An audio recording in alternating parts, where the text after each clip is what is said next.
सर्दियों के सीजन में गोंद के लड्डू बहुत बनाए जाते हैं। आपने बहुत देखा होगा, सर्दियों के सीजन में गोंद के लड्डू बहुत बनाते हैं और आपने खाए भी होंगे। हमारे यहाँ पर बनने वाली सांदे की रेसिपी बनाते हैं जो खाने में बहुत अच्छी लगती है और बनाना भी बहुत आसान है और बड़े और बच्चों की सेहत के लिए बहुत अच्छी है। नमस्कार, मैं सविता राणा किचन में आपका स्वागत है। अब हम सांदे की रेसिपी बनाना शुरू करते हैं। अब हम चूल्हे में आग जला लेते हैं और उस पर एक कढ़ाई गरम कर लेते हैं। कढ़ाई गरम होने पर हम बेसन डाल लेते हैं।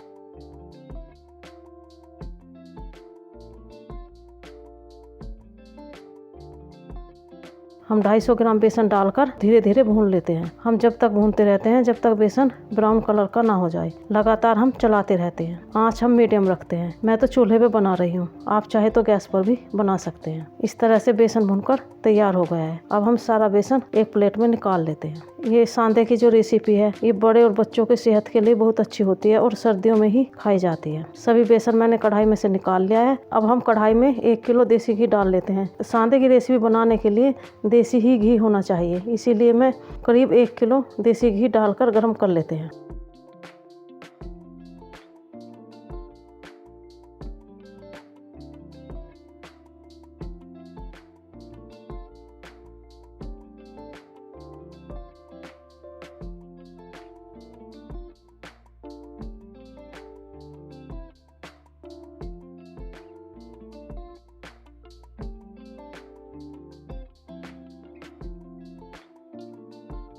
घी गर्म होने पर हम 250 ग्राम मखाने हैं जिन्हें देसी घी में तल लेते हैं। हम जब तक तलते रहते हैं जब तक मखाने हमारे ब्राउन कलर के ना हो जाएं। आंच हम मीडियम रखते हैं। मखाने जो तले जाते हैं वे जब तल जाते हैं तो वे सारे फूलकर घी के ऊपर आ जाते हैं और घी अच्छी तरह से पी लेते हैं। आप देख सकते हैं मखाने भूनकर तैयार हो गए हैं।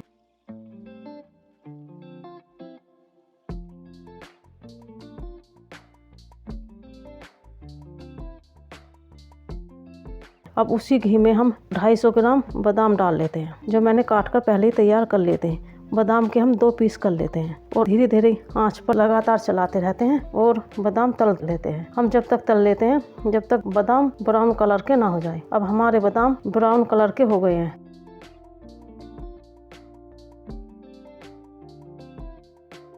मैंने बादाम कढ़ाई में से निकाल लिए हैं। अब हम कटे हुए काजू डाल लेते हैं। काजू भी 250 ग्राम है। मैंने सभी को 250 ग्राम लिया है। काजू भी ब्राउन कलर के हो गए हैं, उन्हें भी हम एक प्लेट में निकाल लेते हैं।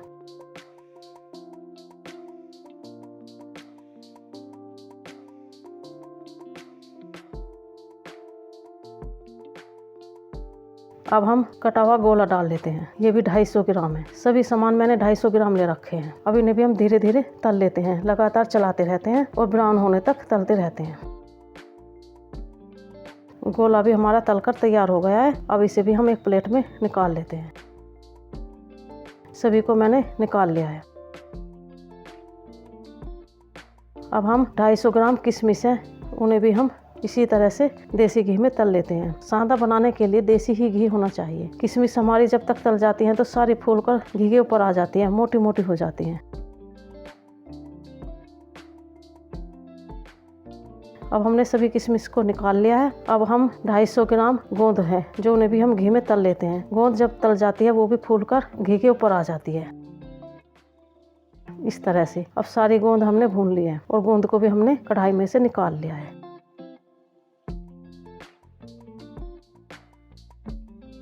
अब हम एक परात ले लेते हैं, उसमें 2.5 किलो बूरा ले लेते हैं और जो भुना हुआ बेसन है उसे डालकर मिक्स कर लेते हैं। ये जो सांदे की रेसिपी है, हमारे यहाँ पे तो सांदा बोलते हैं लेकिन बहुत जगह केव का भी बोलते हैं। इस सांदे को खाने से बड़े और बच्चों की हड्डी मजबूत होती है और आंखों की रोशनी भी तेज होती है।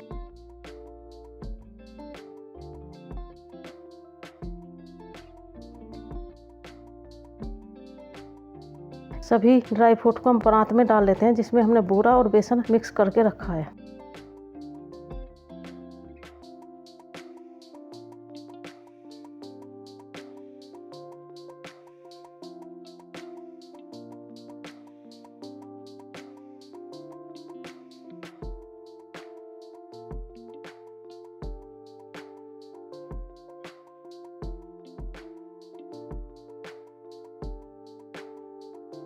जो मैं ये गोंद डाल रही हूँ, गोंद हड्डियों को मजबूत करती है और आंखों की रोशनी को तेज करती है। सभी जो चीजें मैंने इसमें डाली है सभी सेहत के लिए बहुत अच्छे होते हैं। बच्चे और बड़ों को शरीर के लिए बहुत अच्छी होती है और ये सर्दियों में ही खाई जाती हैं। गोंद जो होती है ये हड्डियों को बहुत मजबूत करती है।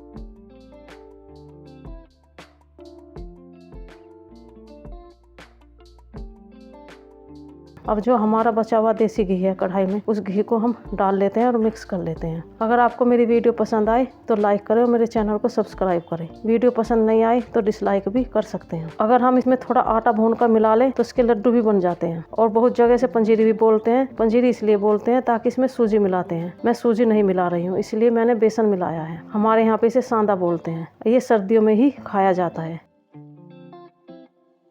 इस तरह से हमारा सांदे की रेसिपी बनकर तैयार हो गई है।